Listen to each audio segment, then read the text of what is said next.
Welcome to Metaphysical Soul Speak. I'm your host, Elena Fox Starks.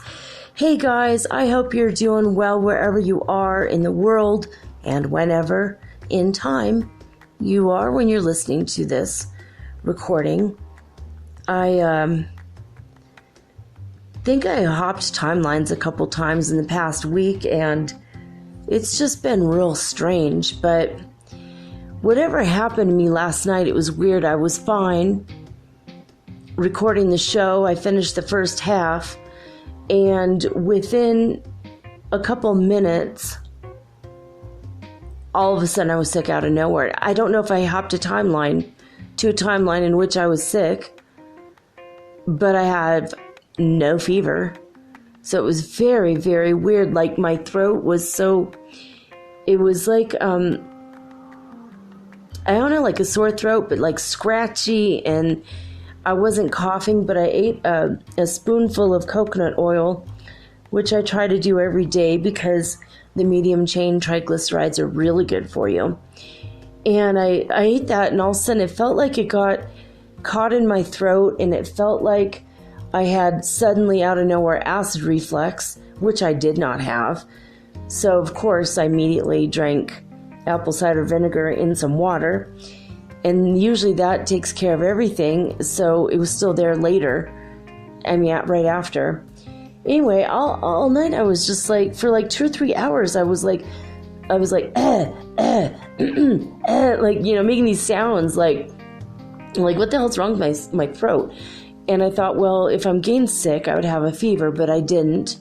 Everything was normal, but I felt really sick out of nowhere. Like I was fine. I ate the coconut oil, and then all of a sudden, out of nowhere, I'm sick, out of the blue. So weird. And so I've been lethargic and tired all day. I've been in bed most of the day. I watched the last couple episodes of Outlander, so now I'm all caught up through the 3rd season, and there's no other seasons in Ecuador available on Netflix, and I don't know why. I'm hoping they do something about that soon.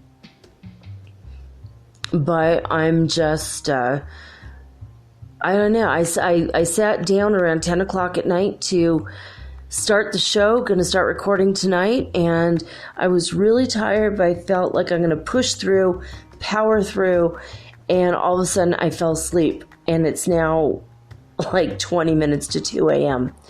So again, we're getting it out. Too late. It's due in 20 minutes, but it is what it is. I don't take a day off. My goal is to do this for 1 full year without a day off, and so I've almost made it. I only have a few months left, and I don't mind at all. I enjoy doing the show. I kind of wish I would have taken weekends off in the beginning, just to be honest. But I might not. I might try to find like a guest host for 2 days a week. So if you have any interest in doing this for next year, I would maybe consider it. If you guys, if any one of you has an inkling to do what I do or whatever, I think it could be good. Anyway,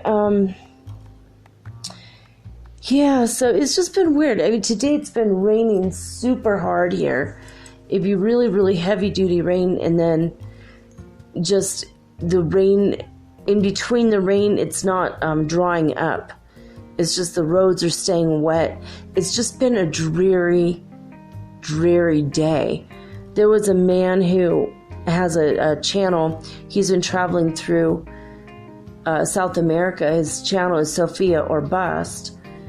And he's from Ireland. And he got to Cuenca and he's like, I don't know what's up with this weather. It's like, I thought I left Ireland behind me, but here we are again. It's like Irish weather. And from what I've seen in movies and TV shows about Ireland, it's the same. It's cold, it's wet, it's rainy, but only 6 months of the year. And when it's not rainy during these 6 months, it's warm out. We've had hot days where it's almost 72. I know if you're in Los Angeles, you're like, hot? What? That's like our night. It's like gets to 112 in LA sometimes.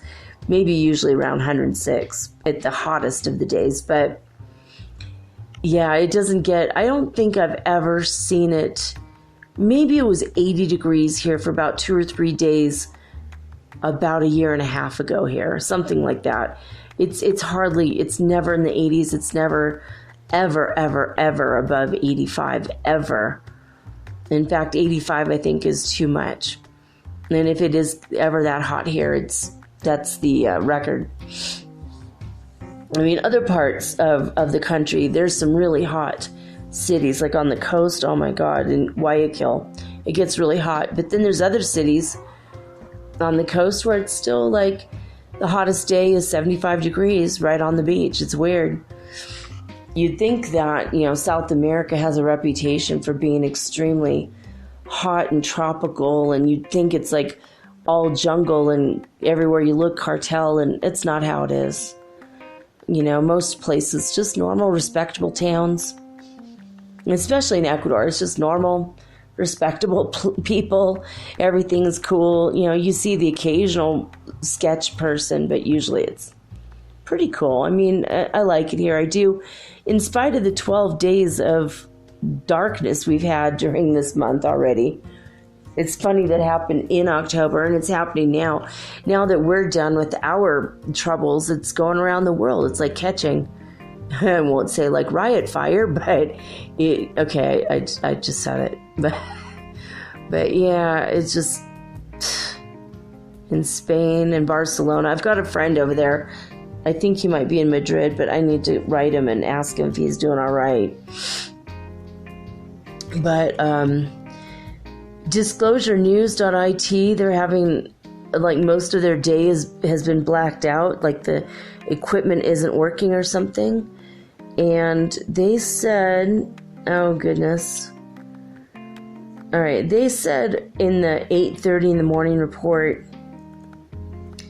from 6 UTC time, the data are available again, and like every self-respecting 17 in this last period, even today we have our peak with a power at 53 hertz frequency at 720 UTC. We hope that the problem has been solved and we can return to a normal flow of data. And then at 8:30, probably it's the later report, but they said again, at 8:30, so sometimes they'd forget to update the time. It says, in the part of the graph available for today, we note 3 peaks, one of power. See, now they're not saying hertz frequency. They were calling it CC, consciousness credits or something. I don't remember now. Now they're calling it power. So did I hop a timeline? It's so weird. So one at power 53 reported previously, the second of power 57, and the last minor at 25. They don't call that one power.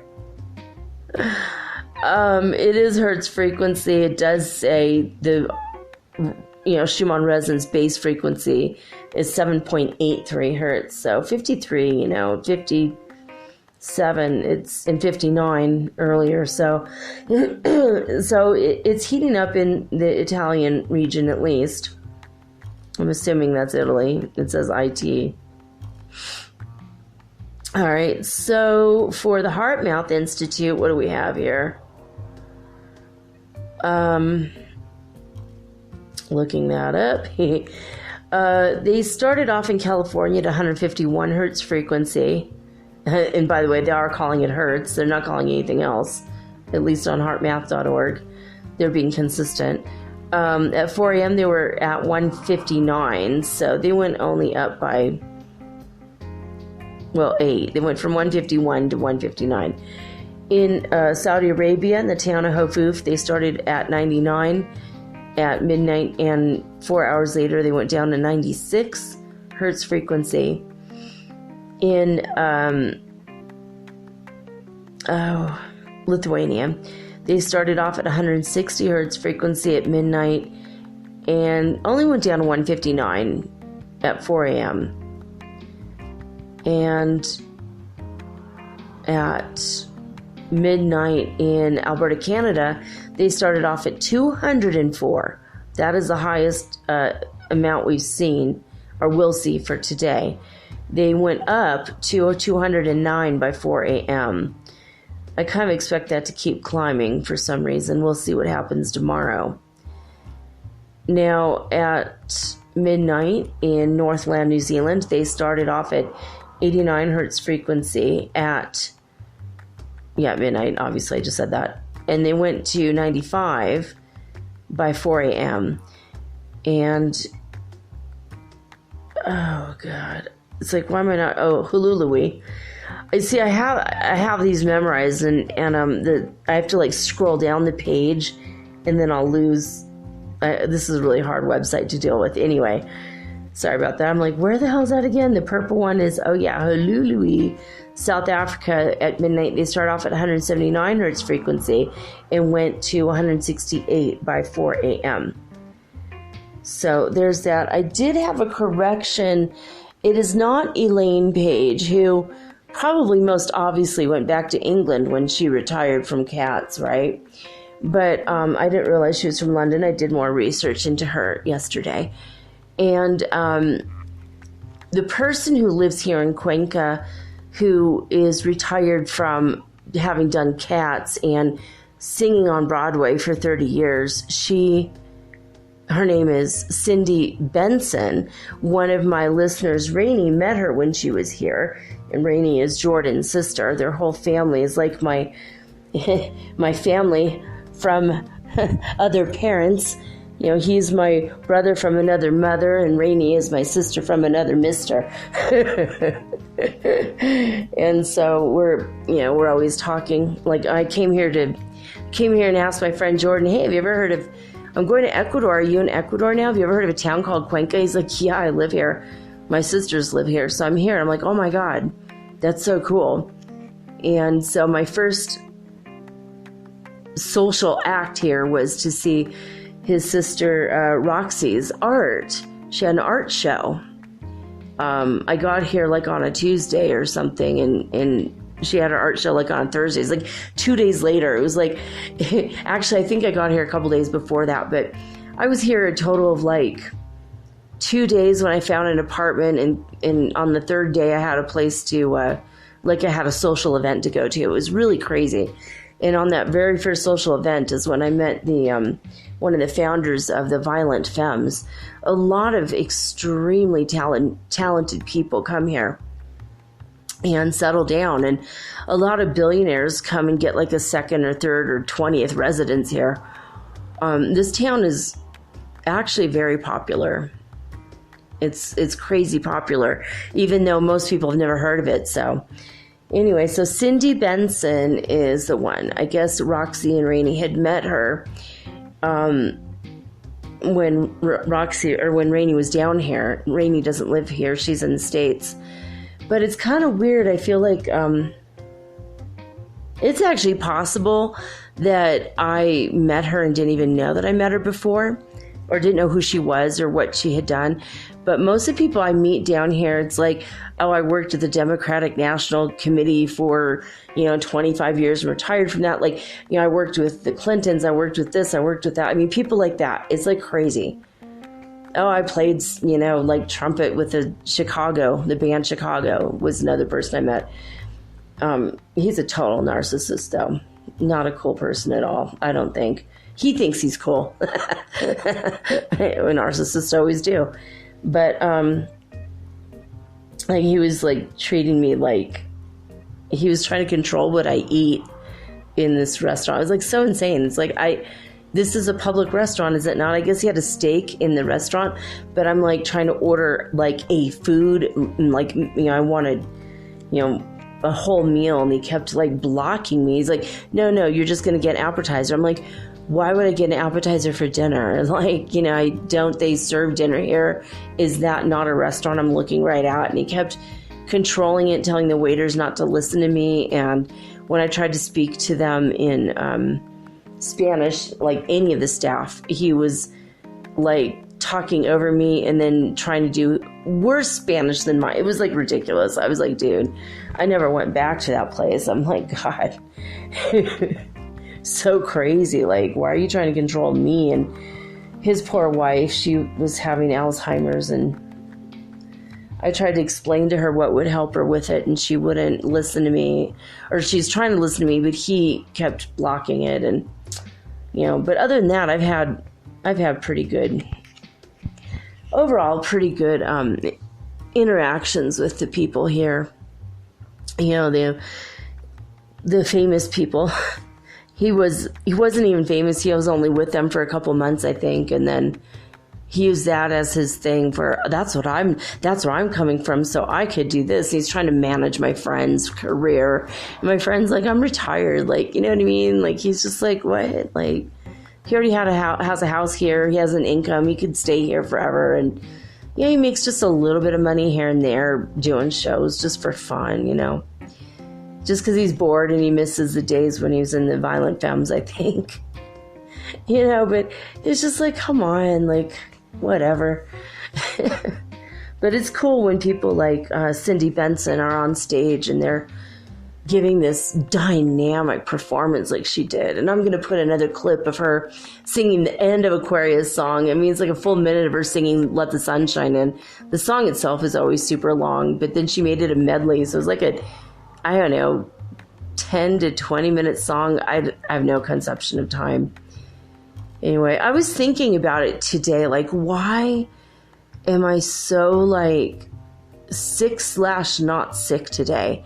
Like, I know I'm sick. Like, I'm not functioning even at the minimal of optimal. And I don't understand what's going on really, but I just feel like if I sleep, I'll be fine. And every time I take a nap, I wake up a lot better and stronger.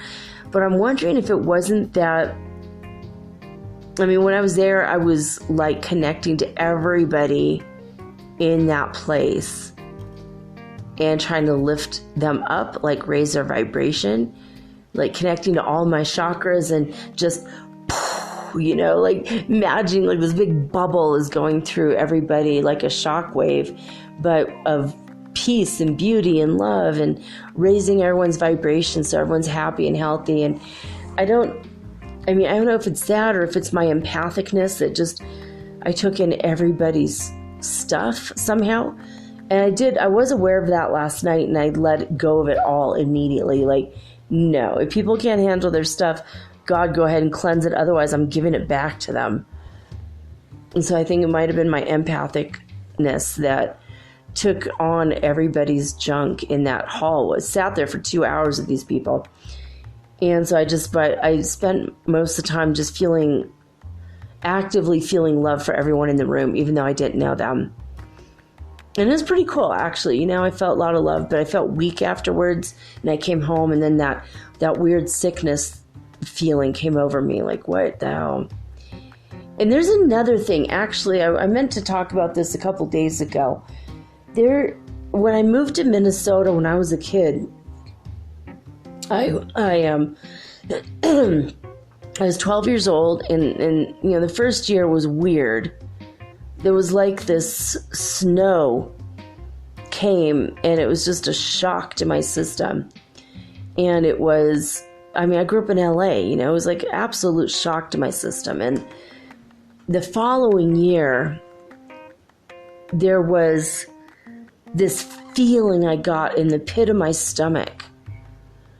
And it was almost like something was being activated. And my stepmom had told me something about how you can feel it internally, and it's like your internal clock knows when the snow is coming, and you get into like she didn't say this, but this is my words, it's almost like a hibernation mode.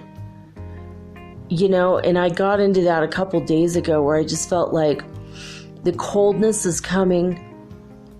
And I'm like, well, I'm not even in Minnesota. I'm not even in the Midwest anymore. I'm not, I feel like I shouldn't even be feeling this, but I just feel this internal, like, it's time to bunker down, hunker down, get extra blankets out.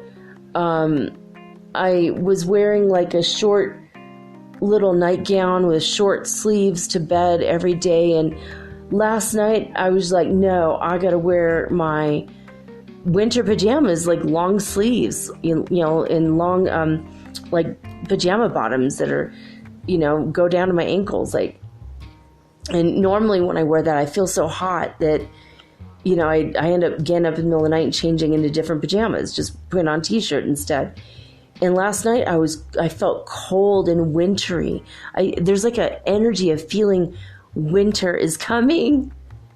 And I know that's hilarious for those of you who've seen that show from the Starks, Winter is Coming, because that's my last name. But I've never even seen that show. I've just seen like people wearing t-shirts that say like Starks, Winter is Coming, and it's like hilarious. I'm like, what the hell does that even mean? Is that like a warning to me? Are these people against my family? Like, what the hell? It was my husband's name. He was the Starks. I'm not. I just married into that name, but my kids have that last name. So when we divorced, I kept my name so that my kids and I would have consistency among us. I don't think that's cool to, especially when your kids are little. It's like confusing, to have a different name than your children. So I just kept his name for that reason. And when I get married again in the future, hopefully that will happen someday, I will, I'll definitely change my name. I don't have a problem with that at all. I'll keep Fox always, because that's to honor my grandfather, who was a good man and didn't have any boys and therefore no one to carry on his part of the family line. So I took it on. But yeah, this wintry feeling, I don't know how to explain it. It's like kind of at the navel section, right between the navel and that chakra and the solar plexus, just right below the solar plexus, this energy, and it's almost like a humming or a buzzing, and it feels like a little tiny, I mean, if I had to describe it, it's like a cartoon line drawing black tornado. It sounds weird. It's like something that would follow Pigpen around in the Charlie Brown comic books, not on, well, maybe even in the actual drawn show, but it just seems like that. Like it's like when I try to visualize it, it's white and it's like drawn in black, like a little tornado inside me, and that's that energy, and it kind of goes, and it kind of like vibrates inside my stomach. And it's been that way since I was about 14 years old, maybe 13 years old. So yeah, the first 2 years, it didn't really happen when I was in the Minnesota, way, when it was the snow, and it was just shocking as hell. It was like, this place is like literally a frozen hell. Why do people live here? It's absolutely phenomenally hellish. Like, it's so cold, people die in their cars in the winter if their cars break down in the side of the road. Like, that's a very real thing that happens. And I mean, I grew up in California. I'm like, why would anyone want to live in a place where you can absolutely die due to weather? And then in the summer, it's so freaking hot, you can die of heat stroke if you don't stay hydrated. And also the tornadoes, because it's in Tornado Alley, and there's so many tornadoes, and it's like such a miserable place to live, like most of the year. Now in the springtime, it's absolutely lovely, and in the fall, right before I get that feeling in my stomach, it's absolutely lovely. But usually they were, at least when I was a kid, every year on Halloween, without frickin' fail, that's when the first snow comes, which always really cut into our trick-or-treating time and really pissed off my brother and I. It was really irritating. So here it is in October, and I feel snow coming. I feel it in my gut. The snow is coming. And it's weird because I'm in South America. We're not getting snow. We don't get snow here. Now, higher up in the mountains, about 45 minutes from here, they sometimes get hail, sometimes a light dusting of snow. They never get more than just a dust. And then it's over like a week later. You know, it doesn't get that cold to snow and snow and snow and stay snowed, here. You know, like in Bolivia, which is south of Peru, they get snow. Chile, Argentina for sure, they all get snow. You know, that's closer to the pole. I'm in the middle of the globe. We don't get snow here. Not like, but I'm getting that feeling in my gut that snow is coming. And I'm getting like scared. I feel like I need to and a part of me is like, oh, we need to gather wood for the winter. Well, why? This is as bad as it gets. It's never going to get colder than today. 49 degrees at night. It doesn't get colder than that. And that's cold for here. Usually it's, 51 or something, 52. And we don't even have a fireplace. Why do I need wood? But I have this my internal clock is like, winter's coming. We need to make sure we gather wood. The snow's going to be here soon. We have to have 2 weeks supply of food. Like, I've been going through all this stuff, and then it's like, what the hell am I thinking? It's like, it's almost like a PTSD related to weather. I mean, that's like the only way I can describe it that makes sense. But it's like this weird internal winter's coming clock. Do you guys get that? Any one of you who live where snow is? I know, Rainey, you're listening. You're going to tell me if you get that or not, because it's just weird. It's just like you feel it. It's like a sixth sense, and you're like, oh, yeah, okay, maybe I need a new coat, warmer socks. Time to buy my snow boots. It's like you start thinking about the things that you need. Remember moon boots? My God, I used to have the best moon boots ever. I had a onesie suit that I would tuck into my moon boots, and I would zip it all the way up, and then I'd have a scarf, and then I had my mittens, and sometimes I would put I'd have gloves and put mittens over the gloves, and my hands would still be cold by the time I got home. And I'd wear a couple hats, not just one, but a couple, and a big scarf. I mean, seriously, in Minnesota in home ec class, I don't even know if they have home ec anymore, but, when I was in junior high, I made a scarf. I had to learn how to knit and crochet, and we had to make ourselves scarves for the winter. That's like a regular activity, because you're definitely going to be freaking cold. I mean, your eyelashes freeze. It is like something, it gives you like a PTSD of sorts. I mean, your contact lenses freeze to your eyes, and then your eyelid will freeze to your contacts, and your eyes just stay frozen and open, and you can't blink if you stand outside for more than like 10, 15 minutes when it's 40 below.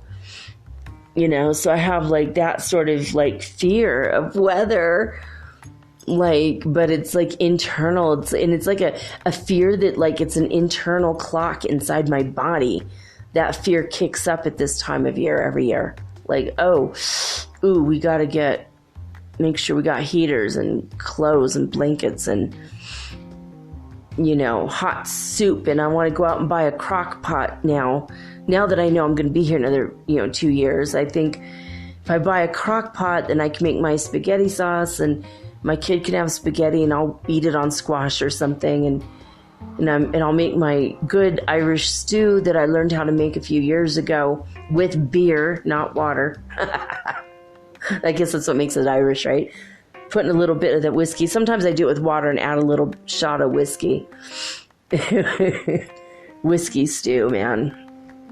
It's so good. But, yeah, I don't know. I've been really thinking about that lately, though. Like, yeah, I'm thinking we should probably get a crock pot so we can eat, cook stuff all day long. It's kind of like heats the house. I need to go gather more candles. I went downtown yesterday to this really severely awkward concert, except for the beginning and end performers that are like professionals, you know. But I went down and it was so cold, and I was just like, oh, I was feeling that wintry feeling inside me the whole evening. And when we got into the hall and into the church, I was okay, but yeah, it was just weird though, walking around, and it wasn't terribly cold, but I was still getting that winter's coming feeling. So bizarre. I don't know. Do you guys get that? And then, like, you know, when fall's coming, it's an excitable, like, yeah, back to school energy. We don't even have leaves that change colors here. We don't even have that, but I had that energy too during the fall. And I'm a weather witch, and my body just tells me what's happening. But it's like my body tells me what's happening in the northern hemisphere is what it is. It's so strange. It's like I've been trying to get away from this weird wintry feeling for years. In Lima, it is so freaking cold, though. I swear to God, it's so cold. People get sick there very easily because even though it's right on the ocean, you'd think it'd be hot, but it's so far south that... But I don't even know, because I think in other places in Peru, it's not even that cold. But Lima, for some reason, is very cold. It's dangerous. My boyfriend is always like, you have to keep your feet covered and your back covered. Never walk around barefoot. I'm like, oh, I've been walking around barefoot my whole life. He's like, I don't care. When you're in Peru, you don't. When you're in South America, don't. It's dangerous. And I saw it on One Day at a Time. The mother was talking about that. No, you gotta keep your feet covered. He'll kill you if you don't keep your feet covered. You know? And someone's like, no, it's just a Latino superstition. And she's like, oh, no. Anyone who walked around barefoot and the family died within the year, you know. But I don't know if it's a Latino superstition, but I know that when I did walk around barefoot in Lima, I ended up getting really sick. And when I wore my flip-flops, mostly with socks because it was cold in the winter. But I even got that winter is coming energy of the snow's on its way back then too, 3 years ago even. And in Bogota, it just felt like that all the time. It was so cold there. Oh my God, it's 10,000 feet above sea level. Super hard to breathe, and very, everyone tells you, be careful, keep your back covered. When you're out, keep your face covered. You could get a cold here and die of it. And the first person told me that, I'm like, oh, please, I'm 51, you know, back then, I'm like in my 40s. I managed to live this long, you know, I'm in my late 40s. I'm good. And I ended up having to take antibiotics, and I ended up getting really sick. I was in bed for 6 weeks. My kids were in bed for like a month. We all got very, very sick there. It's weird. It's like the first time someone told me that, I'm like, oh yeah, whatever. You leave me alone, Dad, right? But then I realized actually the colds there's so many people and they mutate so rapidly that you could get the same cold that you had a month before and it's completely new and your body might not be able to fend it off. Like it's just so like just the normal stuff like that is so, and no one has heat. Some people have heat, and I had a favorite restaurant there with heat. I had a nice bottle of, or a big glass of wine that was so huge. It was like, I mean, it was like half a bottle of wine fit in this massive wine glass. And for $2.95, I'd go get this massive thing of wine. And my kids would get like hot chocolate or hot tea, and we would sat in this place. Every time they were open and we could go, we went. They had this fireplace, and the place is like 200 years old or 150 years old, and all filled with antiques, and the seating areas are enormous overstuffed couches.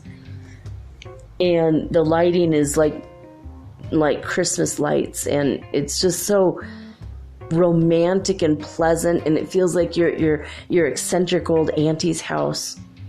And we would just sit there and we'd like, I'd be like, okay, when the waitress isn't looking, you're going to share the wine with me, you know. And so they'd have a couple sips of wine, and we're like, that's going to relax us. So when we get back to the hostel where it's cold, we're going to bundle up. They gave us extra blankets there, and we would just bundle up and barricade our room. And, so air couldn't come in, and it was cold there, really cold. Not as cold as Puno, like on Lake Titicaca. That was also like 10,000 feet or more above sea level. And you walk 1 or 2 steps and you have to catch your breath for 5 minutes. Then you walk 2 or 3 steps and catch your breath again. It was impossible to breathe there and extremely cold. And it does snow there, and that was insane. But we stayed on an island in the middle of the lake halfway to Bolivia, and Bolivia was snow-covered, snow-capped mountains. And the feeling I got when I was there is the feeling I'm having now, like snow's coming. I will freak out if snow actually comes to Cuenca. It would be so weird if it actually did. Anyway, in A Course in Miracles, we are on lesson 129.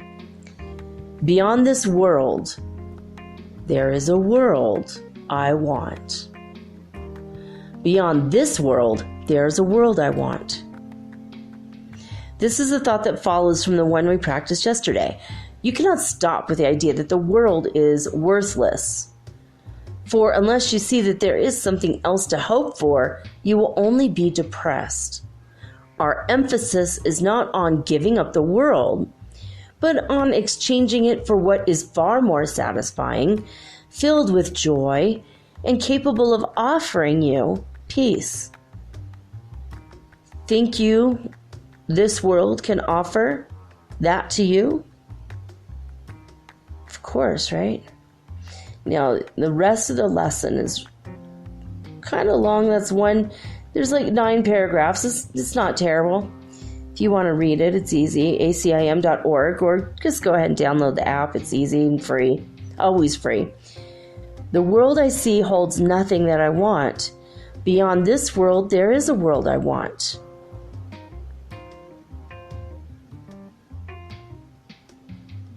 So that's it.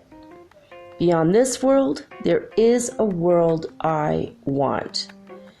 And that is your lesson for today. Has a high vibration to it. I think I did do the world I see holds nothing I want was yesterday's. I was really out of it yesterday, and when I did the first part, I wasn't as out of it as the second part. It's like an instant, like, oh my God. And today I only ate a papaya, an enormous papaya. It was like maybe 18 inches across. I ate the whole thing by myself because my son wasn't home. And the thing is with papaya, if you ever get a papaya and eat it, this is the secret to papaya. Number one is it's best when it's cold. A warm papaya doesn't taste very good. And when it's cold, and if it's too green, it's like really bad for you if you eat a papaya while it's green. You have to wait till it turns yellow. But if you cut it open and you leave it sit out for like a half hour, it suddenly starts to smell like vomit. But when you first freshly cut it open and eat it, it's actually a perfectly lovely fruit. But the flavor changes if it's not ripe yet or if it's too ripe. So if it's right in the middle in that sweet spot, that's the best papaya ever. But it's filled with antioxidants, lycopene, like tomatoes. It has more lycopene, I think, than tomatoes. It has 3 times a daily allowance of in one papaya serving. So I had 4 papaya servings today all at once. I ate the whole thing. I can't believe it. That's all I had all day. I had a guarana, which is like a Red Bull, but it's like a local one. It has less sugar than Red Bull and more guarana juice. So a lot of caffeine. So instead of coffee, because I didn't want to have milk today because I was feeling under the weather. So I did that and a papaya. It's all I had today. I'm starting to feel better, though. It was loaded with vitamin C, antioxidants, has the full spectrum vitamin C, not just the ascorbic acid part. And It's really, papaya is really good. It's weird. It's one of those really bizarre fruits, though. It's like you either love it or you just don't. And for years, I didn't love it until I learned how to eat it, cold and when it's not too ripe and not, unripe. And the people in Bogota actually taught me to love it because they were selling fruit in the town square in Simon Bolivar Park. And you just go there and every day for $1, they give you this massively big thing filled with cut up fruit. Papaya, pineapple, watermelon. And I would get 6 of them, 2 for each of us, my kids and I, every day. And that's how we started our day. Every day we'd go and get our fruit. We would eat our fruit. We would go to the coffee place and sit down at the coffee house and have our cup of coffee and we all got our phones out and did our electronic thing for the day, played our games, for about half hour, and then we talked for about an hour. And that was it. And we just walked around Bogota and looked at different things, mostly at the street art. I miss Bogota. It was a cool place, but so cold. I don't miss the cold or the inability to breathe. And that's been an issue for me today because I've been feeling sick and under the weather, but a little bit with asthma, not so much. I'm a little congested, which is weird, and I don't know why. Oh, because I ate like one bite. Oh, yeah, I had a cake yesterday, so the wheat. Now I'm congested again. It's weird. I haven't been congested like this in a while. And I do know better, but oh well. Anyway, when I come back after the next couple breaks, and I'm gonna, there's gonna be like a couple commercials, but I'm gonna give maybe a couple more examples from yesterday, some of the less awkward moments of the evening. Cindy Benson, I'm gonna at least play a clip from her, and when I come back, I'm gonna talk about people who live underground. And it's not exactly what you think. Right after this.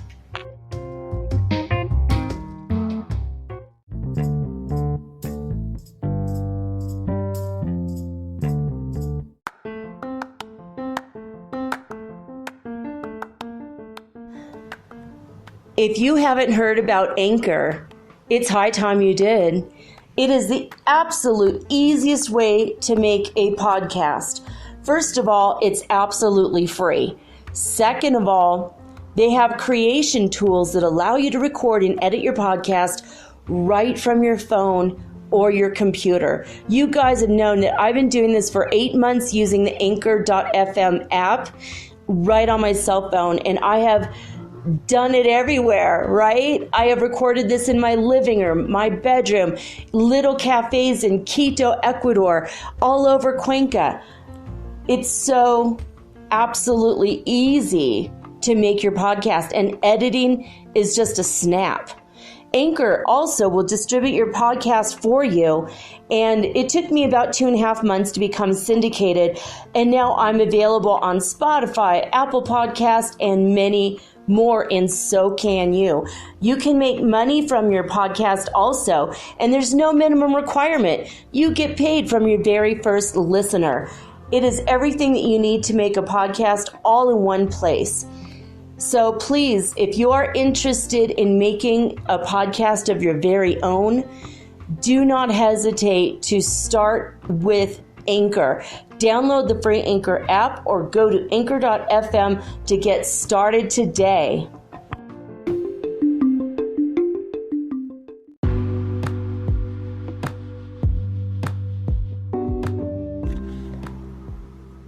Metaphysical Soul Speak is run on sponsors and listener support. This means listeners like you. If you are so inclined to support my efforts and my little podcast, please visit me at anchor.fm/metaphysical and pledge an amount of your choosing today. Thank you.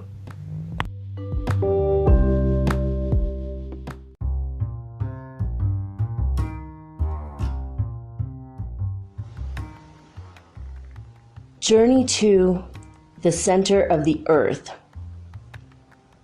was written first in French by Jules Verne in 1864. It wasn't published in English until 1871. Now, you would think that this was a remarkable work of fiction. You would think that Jules Verne he's absolutely brilliant in his mind. Like, wow, that he came up with such an imaginative story. Voyage au centre de la Terre. The original title is. There's been series based on this, The Extraordinary Voyages. This story has been adapted to film, television, radio, even theme parks and rides. In many other ways, it's been adapted. Jules Verne is one of my favorite authors. His stuff is so strange. Like, he talks about time machines and going to the center of the earth and going into outer space and going into the oceans and all kinds of stuff he talked about.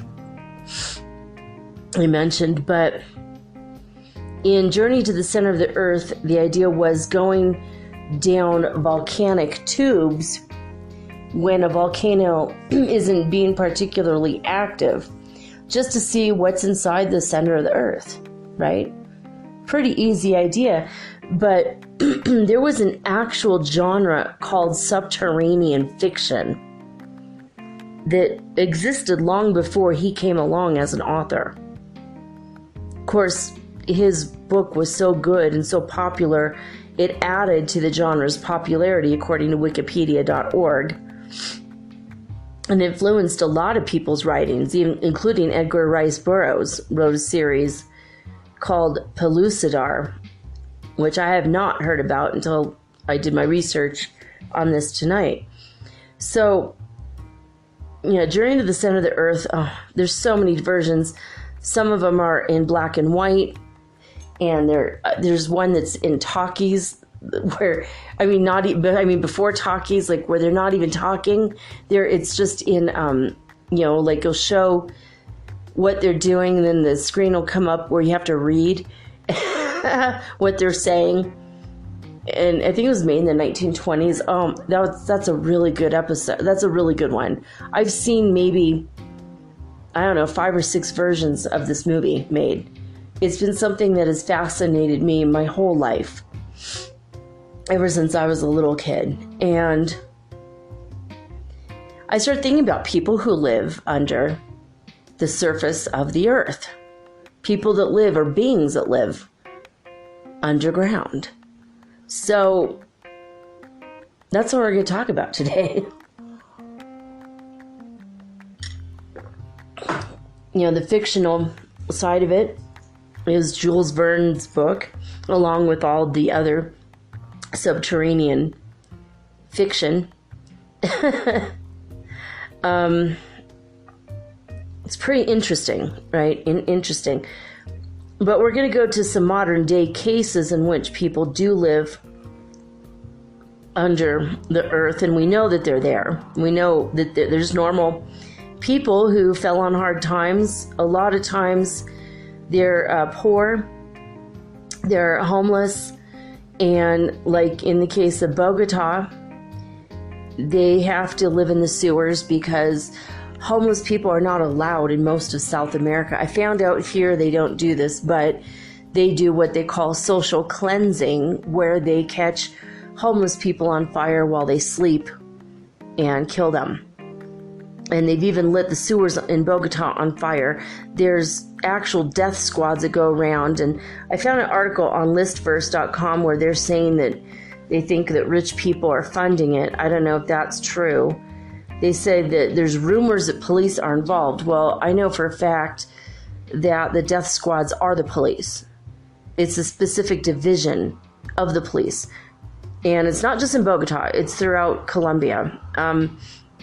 My friend who lived in Medellin wanted to be a police officer. And while he was doing his training, He finished all of the training except for he didn't know what division, was he going to work, vice or homicide, what division did he find the most interesting? So he had to go around with police from different divisions to see what interested him the most and what did he want to work on the most. And they said, do you want to go on the death squad? Let's roll with it. You're going to roll with the death squad and see what that's about. He's like, what's that? And they're like, well, you'll see. And they wouldn't tell him. And he went with them and saw them catch homeless people on fire. And that was the day he quit the force, decided he didn't want to be any part of any organization that just out and out goes and murders people based on the fact that they don't have money. Scared the hell out of him.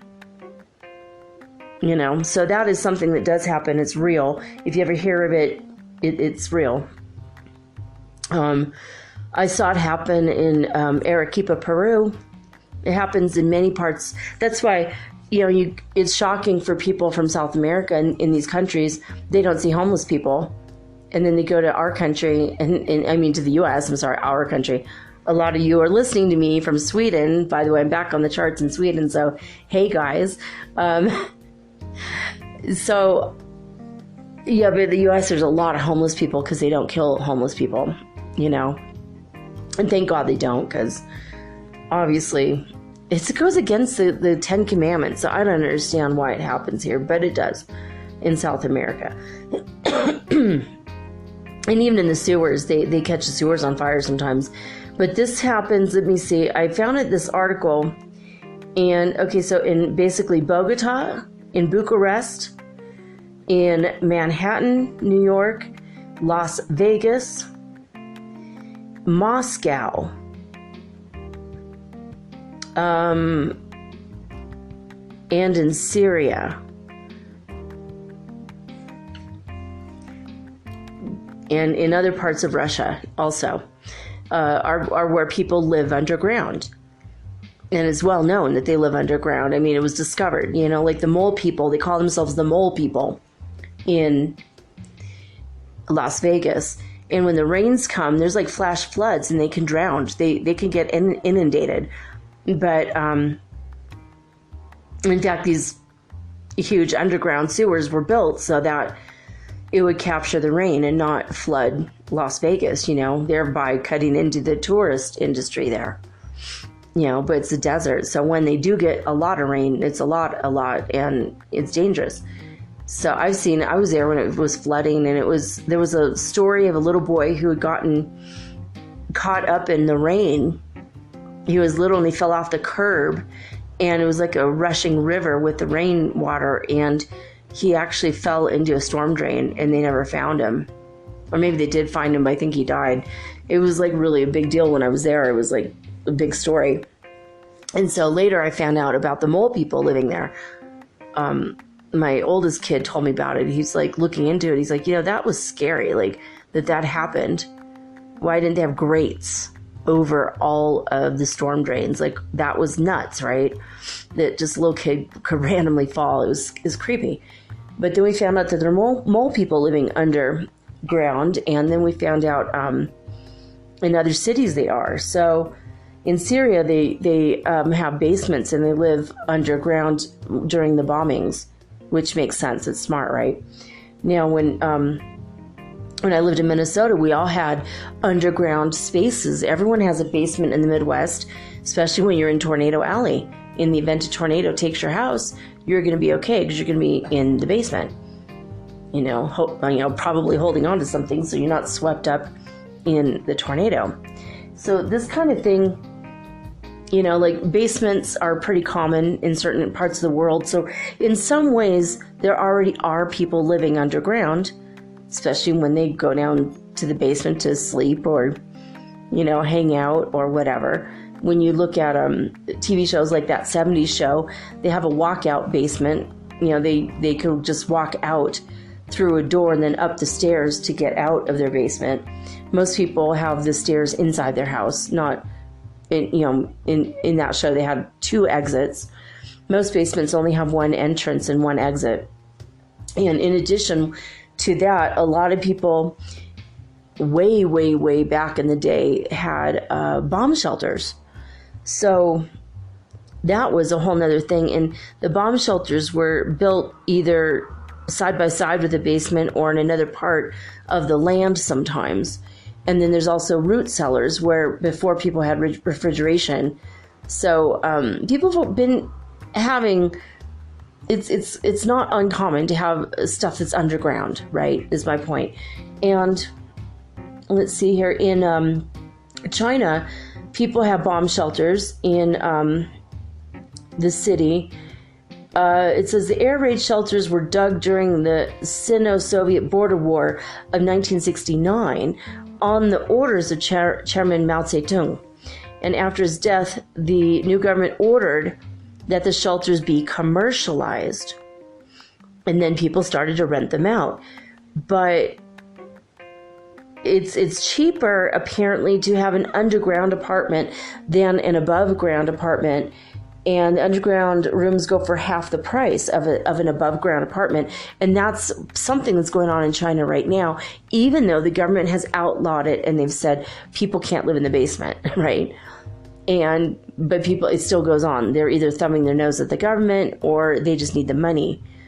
And so a lot of times the living conditions are not very good. And the people who live underground, they're called the rat tribe. Even though it's not really an official tribe or in one little village, it's throughout, different parts of China. So if you live underground, there's something wrong with you and you're called part of the rat tribe. And a lot of times they are afraid to admit to their families that that's their living condition, but they're doing it to save money. And some of the homeowners are very weird, like they won't allow the people to come out of the basement, shelter to lay in the yard to tan in the sun. They're not allowed to air out their bedding outside of the house. So the damp conditions can, maybe it's probably moldy in the basement, right?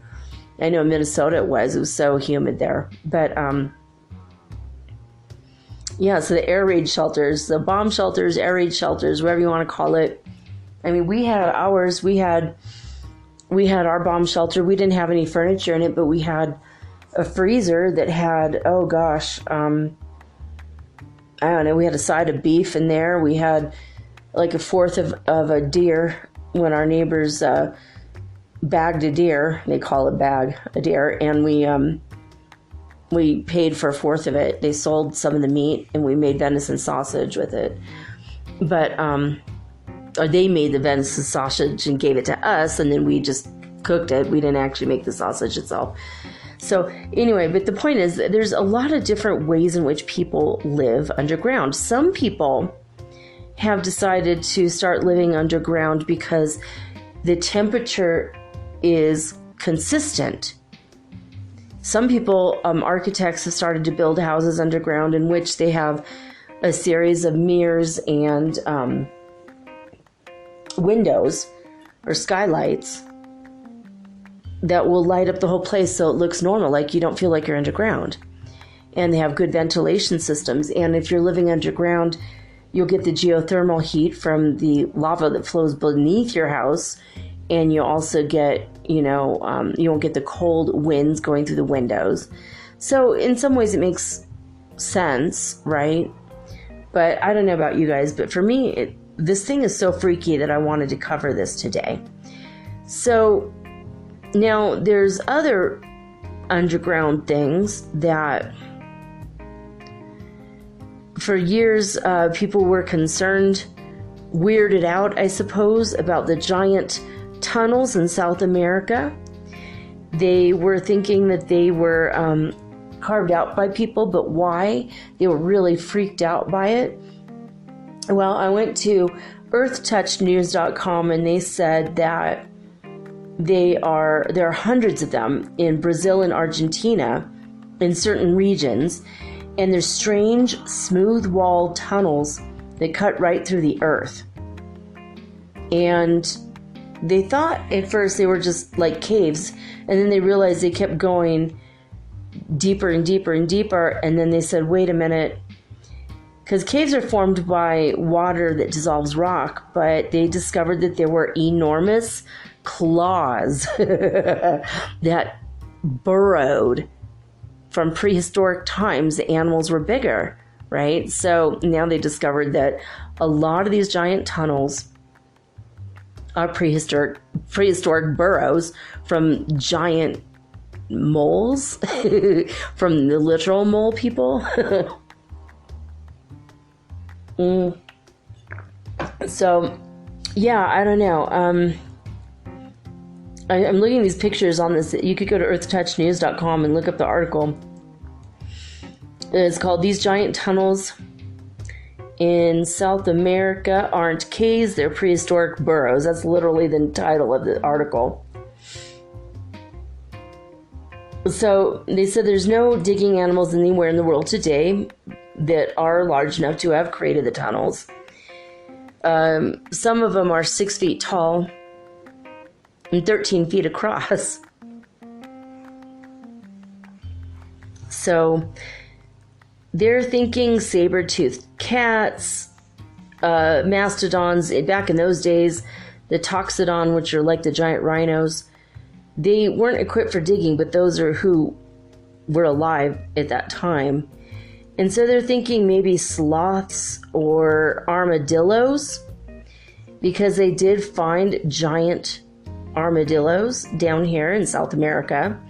And I've seen giant armadillo. Well, they're called giant. They're not giant. But they're like the size of a very large dog. I've seen armadillos here. They're weird. I mean, not like wandering around the streets of Cuenca, but I've seen them in wildlife parks in Peru. And so, but they're thinking that it was probably maybe giants or ground sloths, Megatherium and Eremotherium. They could grow to be bigger than what a rhino looks like today, and they're experts at burrowing.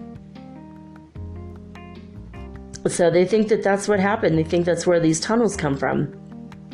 I don't think this is the whole case, though. I don't think that's the whole story. Now, a friend of mine worked for a non-government, an NGO, what's that, non-government organization, that was working on, I'm not going to say what, but something that was,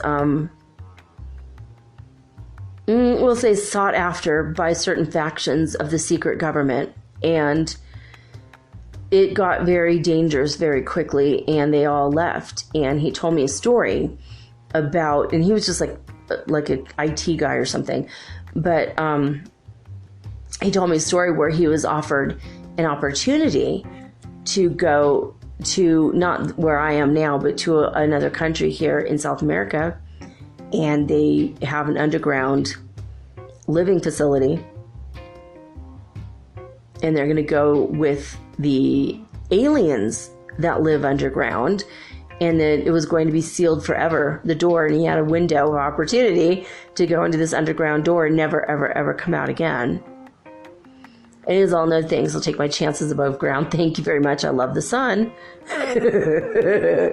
So that's what his choice was. But a lot of people he knows, they left and they went to this underground living place. And they went there because they knew that there were aliens there. There were beings that live under the ground in different parts of South America. Now, if these caves well, not caves, but these tunnels, I mean, some of them are so big, you can put a semi-truck through them. So if they're just like burrows done by animals back in the olden days, then why did my friend tell me that there was light beings that live in the caves, and they block the caves, and if you go into the caves, you're gonna die unless you know how to speak their language and talk to them and ask their permission and ask for their protection and guidance?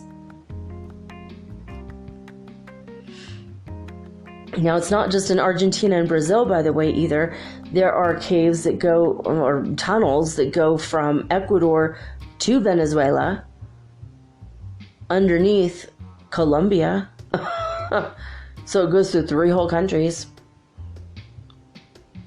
And my friend told me that his grandfather was the last man alive from his tribe, because they're natives, they're indigenous people. And he said, yeah, my grandfather was the last of the tribe that spoke that ancient language of the light people. He could not only see them, but he could speak their language.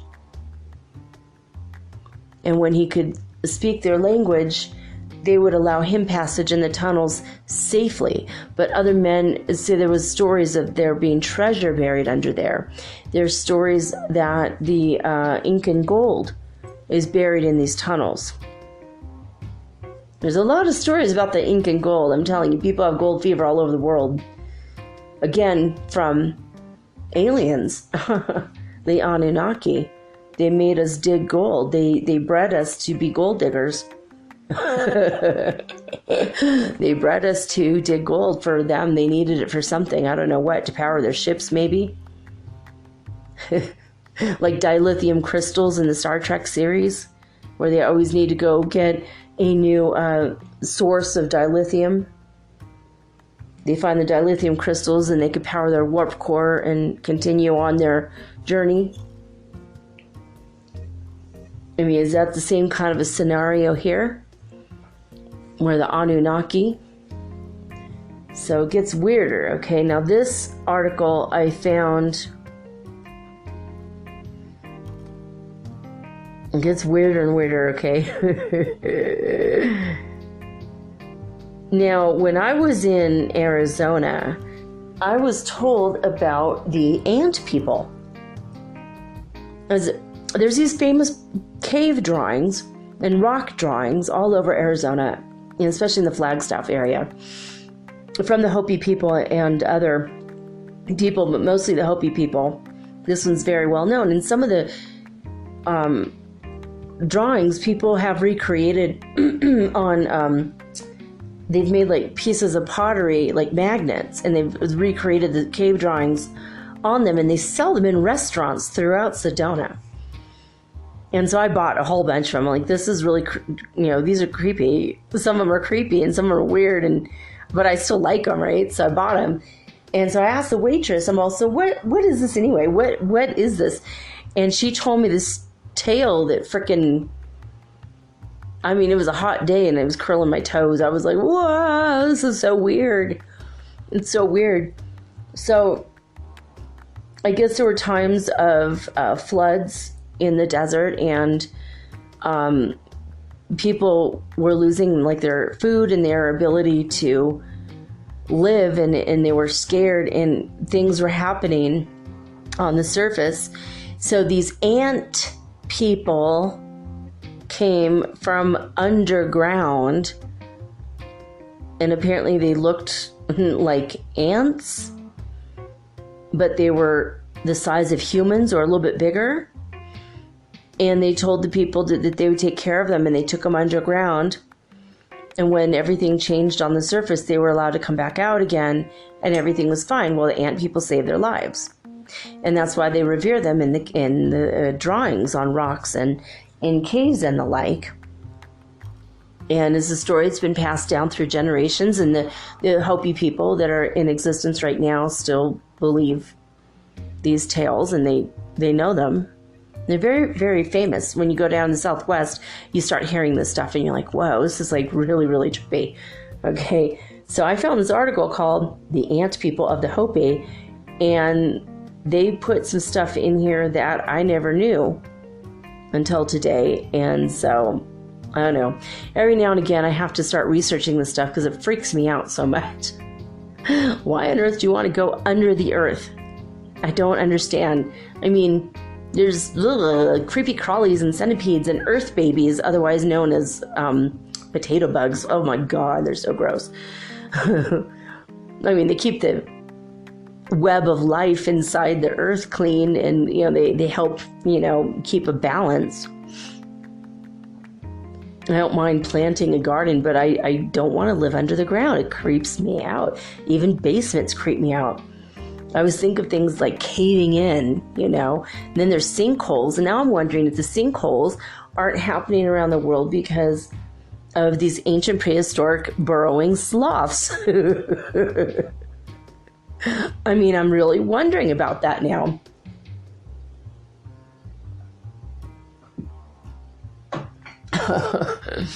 All right, so I'm going to read this article to you from ancient-origins.net. Myths, Legends, America's Opinion. I don't know. It has a whole bunch of stuff. Anyway, the name of the article itself is called The Ant People of the Hopi. And of course, they don't say Native Americans. They say Indians in the article. Ugh. I'm just going to say Hopi. So the Hopi lived in the high desert, have lived on the high desert of North Arizona for thousands of years. And it's a barren and beautiful landscape where it's the place where the Hopi gods directed them to build a number of villages made up of pueblos. And so they say what we would call today stone apartment complexes. Yeah, that's what it looks like. So the Hopi were flourishing by growing beans, corns, and squash. They had very little rainfall and no irrigation. But they, that's pretty much what they ate. So one of the most intriguing Hopi legends involves the ant people, the article continues, who are crucial to the survival of the Hopi not just once, but twice.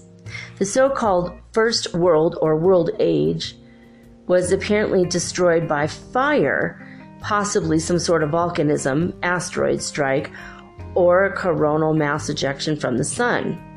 The Second World was destroyed by ice age glaciers, or a pole shift. During these two global cataclysms, so it wasn't just a bunch of rain. See, that's even more exciting now. Sorry, guys, it wasn't rain, it was that. Okay, so during these, the virtuous members of the Hopi tribe were guided by an odd-shaped cloud during the day and a moving star at night that led them to the sky god named Sotuknang, who finally took them to the ant people. In Hopi, it's Anusinom. The ant people then escorted the Hopi into subterranean caves where they found refuge and sustenance. Now, in the legend, the ant people were portrayed as generous, industrious. They gave the Hopi food and supplies when theirs ran short. They taught them how to store food, so for the future.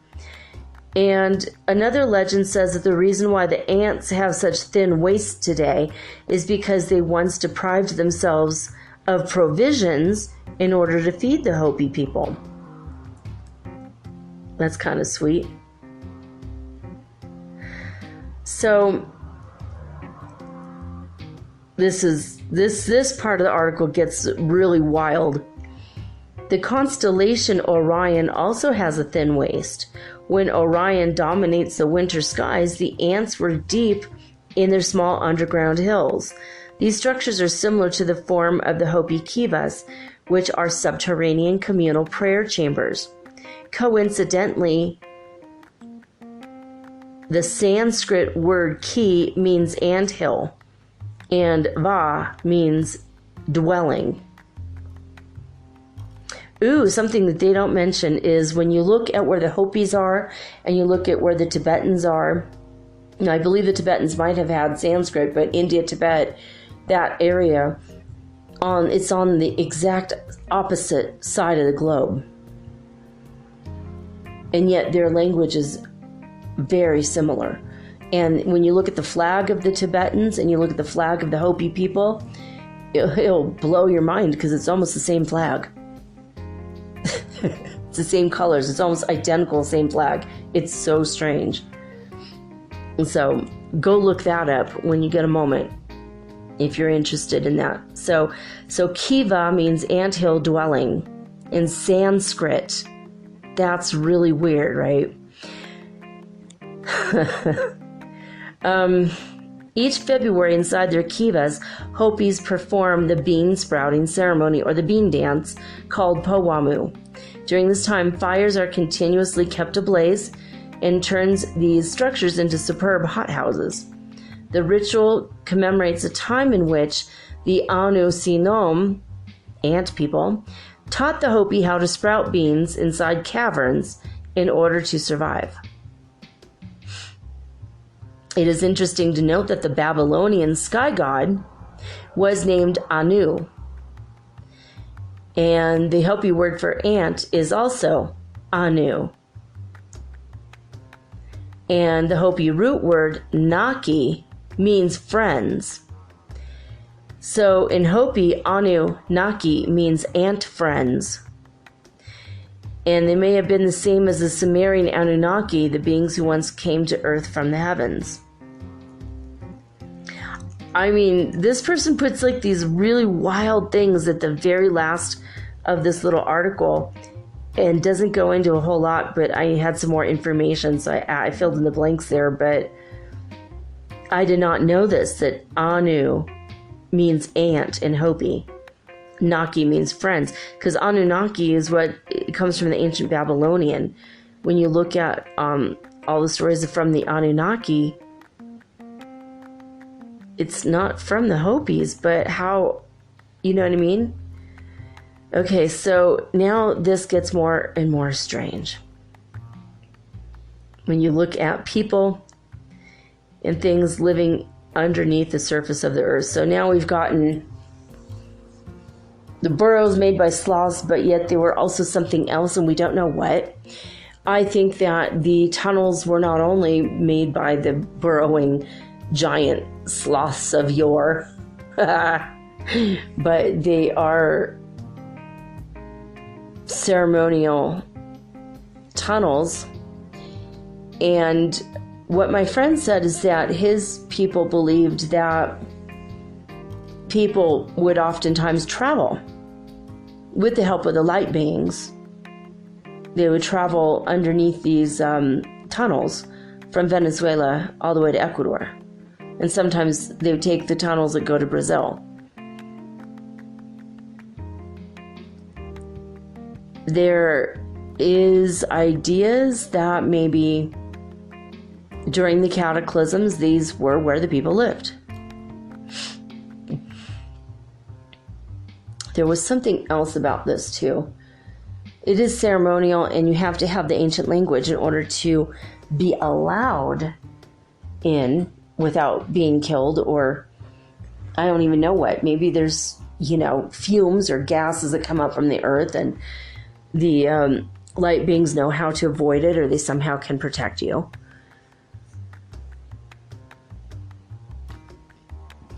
But my friends, tribal people say that that's where the Incans hid a lot of their gold because of the because the Spaniards were coming. They didn't want to lose their gold. All right, so now we come to the mid to late 1940s, okay? You guys ever heard of the hollow earth theory? And Admiral Byrd. So, he was a highly decorated Navy captain. He flew planes, and I believe he also captained ships. He was a Medal of Honor recipient. Admiral Richard E. Byrd, B-Y-R-D. He wrote about his encounter with a lost civilization in Antarctica. And in the South Pole, he met an ancient race that live underground in the South Pole. Now, there's been a lot of talk about extraterrestrials that frequently visit the South Pole, and recently, I mean in the past year or two, there's been a lot of weird things going on at the South Pole. Like, why would the Clintons fly there? What the hell business would they have down there? Other people have flown to the South Pole, like people that were high up in government, whether they were ex-presidents or not. A lot of people have gone to the South Pole. It just seems like a whole lot of nothing. And there's a documentary movie that I watched on Netflix a couple years ago about people that work there. And it's just a bunch of snow and a bunch of cold, and people freeze there. Like frozen popsicles. Freeze to death. And yet there are people, ancient people there, living underground.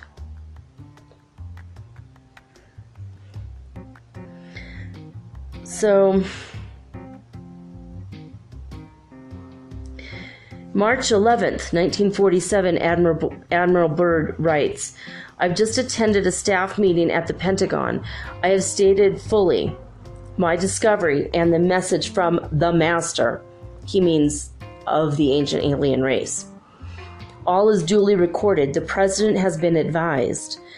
I am now detained for several hours, 6 hours, 39 minutes to be exact. I'm interviewed intently by top security forces and a medical team. It was an ordeal. I am placed under strict control via the national security provisions of this United States of America. I am, and then he puts in all capital letters, ordered to remain silent in regard to all that I have learned on the behalf of humanity. Incredible. I am reminded that I'm a military man and I must obey orders. All right, I had to pause for a moment and go look this up because 1947, in June 14th, 1947, that's when William Brazel in Roswell, New Mexico, he was working on the Foster homestead. He noticed clusters of debris. And that was 3 weeks before July 8th, when all of the Roswell stuff happened. So just a few months before he's writing to the government, or about his, being detained by the government officials, the president and whatnot. I mean, I don't know if it's related or not, but I think it's a different alien race, or ET race, or maybe they're not ETs at all. Maybe, and see, this is another thing, like not only under the ground, but under the ocean. And I went to a town that claims that the UFOs are often going in and out of the ocean because they live underground in the ocean off the coast of Peru. I spent 2 days and 1 night on the beach there. You could just go to the camp. You just go camp on the beach. It's like free. Just go pitch tent, go sleep in the tent. Which I love that about South America. You could just do that most places. But you have to keep moving, otherwise, homeless. There's incidents when you're homeless. So there's also that, So ET races living under the ocean, and people have seen this also in I want to say Bermuda, near the Bermuda Triangle. That's a whole nother mystery. So there's also there's also these people living in the South Pole. Now Tyler of Secure Team 10 has covered many stories in which people using Google Earth have uncovered pictures of trapped UFOs under the ice as the ice is melting in the South Pole. So you might want to go check that out if you want to check, look into it further. It's undeniable. I mean, there's 2 or 3 different kinds of ships that people have located, and they've analyzed it and they've taken it to labs, and they're like, hey, look at this, and found out, no one's photoshopping it. It's just absolutely real. But even if it wasn't real, then why are all these government officials going to South America suddenly in the past couple of years? Why the interest in all that snow? It doesn't make any sense. Now, I did meet, and this is another thing, Nazis were really interested in the South Pole too. And it says what they discovered didn't even compare to what Byrd had in his diary. I agree with that. But they started, evidently, there's a rumored German base there. So why were they even interested in this? Now, this is so weird. Okay. I'm looking at a map that Admiral Byrd drew. And there is a land underneath the earth of advanced races. Inside the earth, there's a central trees and plants and just all kinds of things that are unlike anything you've ever seen. So you go watch the movie Journey to the Center of the Earth. This might have some basis in some sort of reality, possibly. But he wrote about a place named Agartha. In 1947, he flew into the center of the earth and he met a leader of this ancient race that live underneath the surface. Now, this is so strange, this stuff, and I'm not even going to be able to cover this at all 100%, but if you go to medium.com, and there's you can just look up Hollow Earth Theory or Admiral Byrd. So it sounds like this guy might have been a little crazy, or maybe he was confused or something, but he was a highly decorated Navy officer. Now, it says that the government knew about Agartha before Byrd. Now it says, let's see, our emissaries have already delivered messages to the power of your world, and yet they do not heed it. They knew. They said that we sent our flying machines. This is what he wrote in his journal, in his diary. That this guy, the leader of these people, said, it's alarming. We sent our flying machines, the Flugelrods, to your surface world to investigate what your race had done. And he's talking about Hiroshima and Nagasaki. He says, you see, we've never interfered before in your race's wars and your barbarity, but we must, because you have learned to tamper with a certain power that's not for you. Atomic energy. Our emissaries delivered messages of the power of your world, but they do not heed. So apparently the government already knew about Agartha before Byrd did. Now, according to the master, there are tunnels that lead to Agartha. According to his journals, this master told him Tibet, Great Pyramid of Giza, and the North Pole all have tunnels leading to Agartha.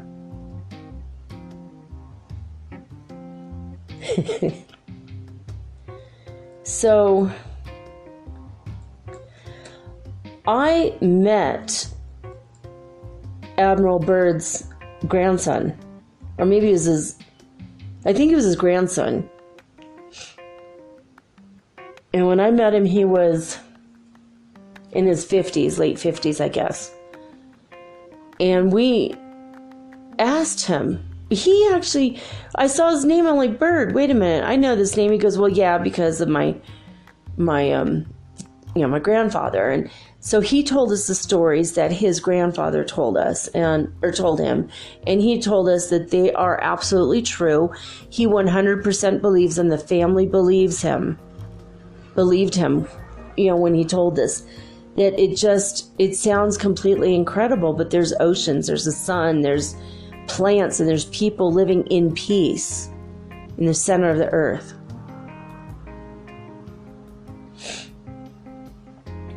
So Richard Byrd wrote the book Alone, the classic polar adventures. Discover the story of the second Byrd Antarctic expedition. Exploring with Byrd, episodes of an adventurous life. And that's by Richard Evelyn Byrd Jr., like his son. And Little America, aerial exploration in the Antarctic, the flight to the South Pole. So all of that has been put out into the world, and now there's one other thing that's just really, really weird. Okay, when you go to spherebeingalliance.com, and a lot of you have contacted me about this, and we've talked about it. Oh, goodness. I'm looking at his face, and I'm like, why am I not thinking of his name right now? Okay, so this guy has been brought, Corey Good. Yeah, all right, obviously. Corey Good, Goode, talked about the blue avians who gave a warning with a message for humanity. And it says that they tried to deliver the message 3 other times. That was distorted by humanity, but they had made it very clear that this information was not to become a cult or religious movement or anything. And Corey Good was not to put his ego before the message. So he's just trying to get out the message of the blue avians that we need to start, obviously loving each other, and we're going into the Ascension, and he has talked about the blue avians, the orb beings, and the golden triangle-headed beings.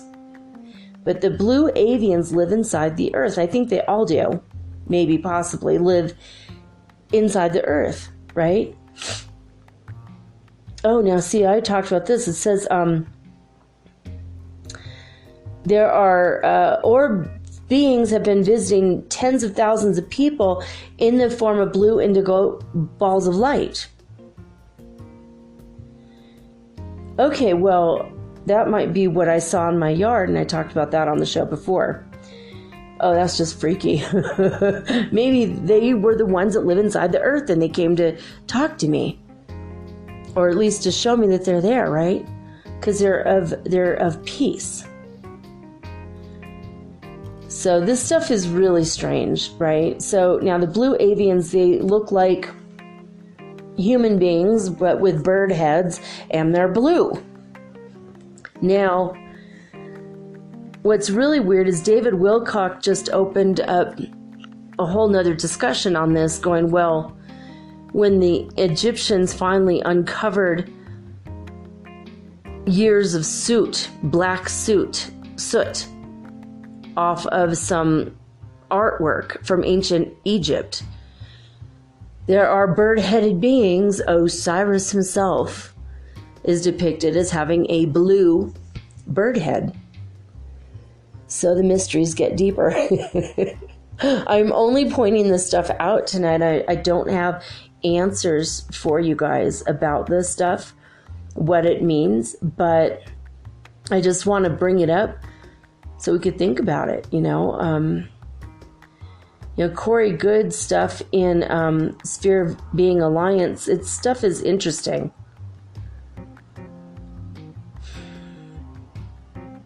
He knows that we're not alone. He's waiting for disclosure to happen, like all of the UFO ET people, right?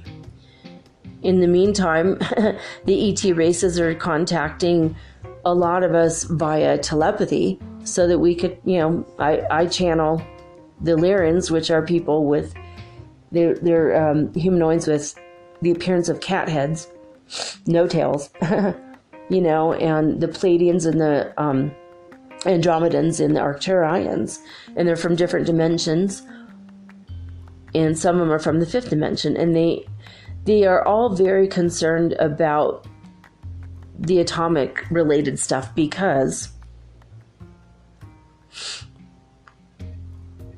it does reverberate throughout the whole universe. It's not just in that one little section of our planet that gets affected. Everybody. And we're all connected. We're all one.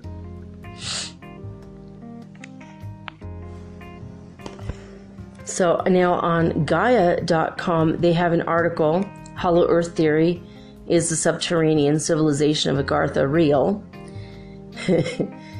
They said up until recent times, many people were convinced that our planet was just a hollow shell with a civilization of earthly ancients residing underground. Jules Verne, of course, wrote The Voyage Extraordinaire, Journey to the Center of the Earth, around the time that the belief in a subterranean society peaked. But before Verne, the hollow earth concept was originally proposed by the 17th century Edmund Halley, Halley. He's the one that discovered Halley's Comet, that comes around every 75 years or so. So he believed that the Earth was several concentric shells separated by individual atmospheres, and the outermost layer having a thickness of 500 miles. He believed that natural phenomena like the aurora borealis and magnetic field variances were products of the multiple layers, which he believes move independently of each other. So 100 years later, his theory was expounded upon by John Cleves Symmes, Symmes, who published a paper detailing his intent to travel to the Earth's interior. And he tried to devote the rest of his life, or tried to gain support the rest of his life to make a hollow Earth expedition. But he fell sick and he died before he could get to the journey. So the first Arctic exploration and trip to Antarctica happened in 1838 because of his arduousness in the matter. So according to an alleged diary entry written by Admiral Byrd during his polar flight, he said that when he flew over the North Pole, he came across a warm, lush climate with mammoth-like creatures and an ancient human race that had been residing within the earth. His plane was commandeered in the middle of the air and was made to land for him by the people of the center of the earth. They intercepted his plane with saucer-shaped aircraft. He was met by emissaries, and they were assumed to be part of the mythical Agartha. And they expressed their concerns about, obviously, the use of the bombs, right? So I don't know. I'm just bringing this stuff up because I want you guys to think about it if you want to research it more. There are drawings written. You know, the Nazis spent a lot of resources looking for Agartha as well. They were hoping Hitler could escape by going there. That's like a terrifying thought. This has been thought about a lot. Now, there is in Tibetan Buddhism a secret mystical city called Shambhala that's buried deep in the Himalaya mountains, inside the earth. I don't know, guys. I just wanted to bring this up. This is such a fascinating topic, and if you have never heard of it before, I know it's going to blow your mind. But Hindu and Celtic lore, some people believe they share an ancient connection through a lost antediluvian city, through caves and underground entrances to subterrestrial worlds. Aryavarta, the abode of the excellent ones, which is the Hindu name Aryavarta, is a land ruled by a supernal race thousands of years before the Great War laid out in Mahabharata. And there's people from the lineages of Atlantis and Lemuria and Mu might have been driven underground to Agartha because of war and cataclysmic events. In the Hindu scriptures, they talk about Patala, the seventh layer of the underworld. Think about that, the underworld. And then there's the story about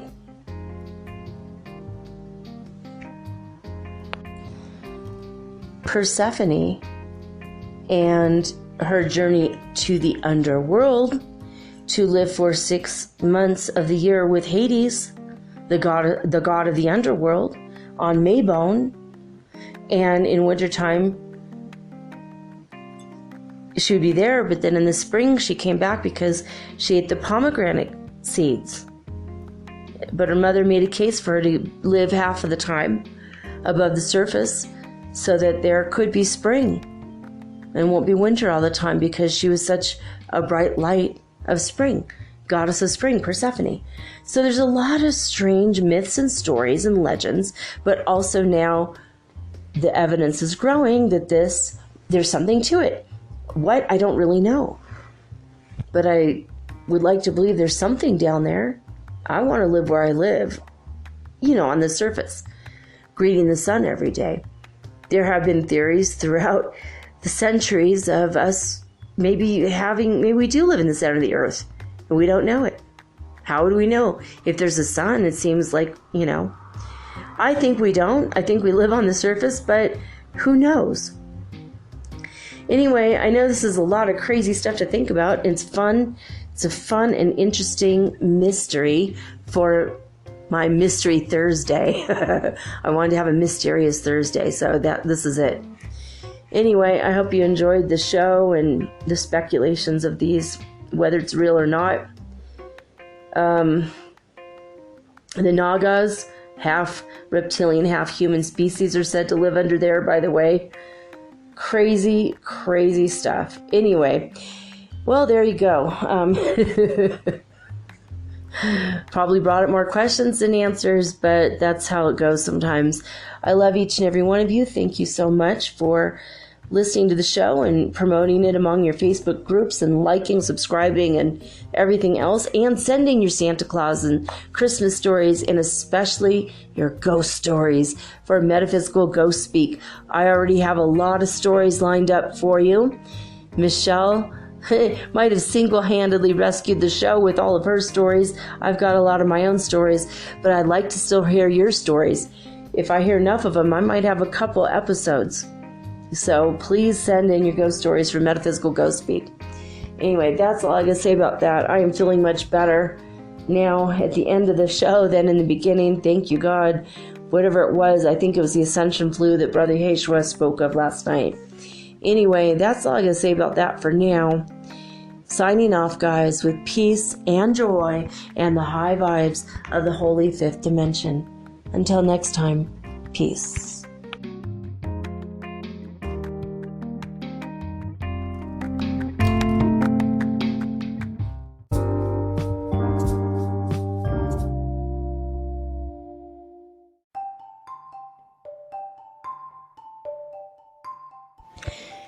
Do you ever wish you could look into the next chapter in your book of life and see what's coming next? What does the universe have in store for you? I can help you with that. I will give you a Celtic cross reading, which is 10 cards, or you can ask me 3 questions, and I use 3 cards per question. So that's 9 cards, or I can channel your higher guidance, or maybe God directly for you. Maybe you want to talk to your dear departed Aunt Edna, because maybe you have a few questions and she was the smartest person you knew. If your deceased relatives are available, or your ascended masters, I can channel them for you personally. Let me have 1 hour to show you the future in your next chapter of your book of life. Readings are $75, and it takes me 1 hour to 1.5 hours to complete. And for this price, you will also be hooked up to the healing grid around the planet for free, which means yours truly, me, I will be giving you Reiki 24 hours a day, 7 days a week for the rest of your life. All you have to do is let me know. metaphysicalsoulspeak@gmail.com, and we will explore your future together.